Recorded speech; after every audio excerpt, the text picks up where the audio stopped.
ঠিক কেইদিনমানৰ আগতে এজন দাদাই কমেণ্ট আৰু মেছেজ কৰিছিল যে তিল গাহৰিৰ এটা ৰেচিপি লাগে আৰু আজি সেইবাবে মই তিল গাহৰি এটা ৰেচিপি লৈ আহিছোঁ আপোনালোকৰ বাবে। খাবলৈও বিৰাট বেছি টেষ্টি লাগে। আপোনালোকে যদি তিল গাহৰি বনাই খোৱা নাই তেতিয়াহ'লে বনাই খাই চাব। এইফালে মই প্ৰথমতে অকণমান হালধি দি লৈ মাংসখিনি বইল কৰি ল'লোঁ আৰু তিলখিনি ভাজি লৈ এতিয়া খুন্দুনাতে খুন্দি লৈছোঁ, কাৰণ মিক্সিত দিলে একেবাৰে গুড়ি হৈ যায় আৰু পানী নিচিনা হয়।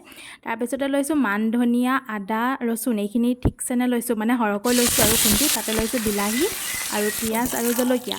এইফালে প্ৰথমতে অকণমান তেল দি মাংসখিনি ভাজি লৈছোঁ আৰু তাৰ ঠিক অলপ সময় পাছতেই দিছোঁ জলকীয়া আৰু পিঁয়াজখিনি।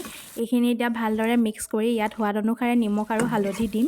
পিছে বিলাহী দিয়া নিদিয়াটো একদম নিজৰ কথা, কিন্তু দি দিলে মানে খাবলৈ টেষ্টি হয় আৰু আপোনালোকে যদি বিচাৰে তেতিয়াহ'লে বিলাহী নিদিবও পাৰে।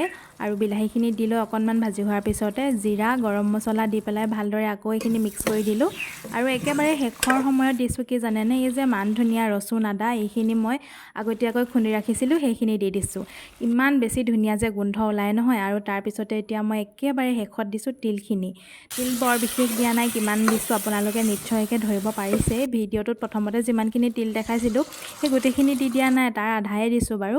আৰু অকণমান পানী দিছোঁ। আচলতে তিল গাহৰি বনালে পানীটো একেবাৰে কমকৈ দিব লাগে। কিছুমানে বহুত জোল কৰি খায়, তেতিয়া খাবলৈ মানে ইমান বেছি ভাল নালাগে। আপোনালোকে পৰাপক্ষত পানীটো কমকৈয়ে দিব। এইফালে মোৰ এতিয়া তিল গাহৰি বনাই মেলি ৰেডি হৈয়ে গ'ল। বিশেষকৈ মোৰ প্ৰিয় হৈছে তিল গাহৰি, মই খাই খুবেই ভাল পাওঁ। আৰু আপোনালোকে যদি বনাই খোৱা নাই তেতিয়াহ'লে ইয়াৰে বনাই জুতিটো লৈ চাব এবাৰ, খুব বেছি ভাল পাব। আৰু ইয়াৰে নেক্সট দেওবাৰ মই কিহৰ লগত গাহৰি বনাম আপোনালোকে তাকো কমেণ্ট কৰিব। মই আপোনালোকে কোৱাৰ মতে এনেদৰে বনাবলৈ চেষ্টা কৰিম। আজিৰ ভিডিঅ'টো ইমানে, পায়।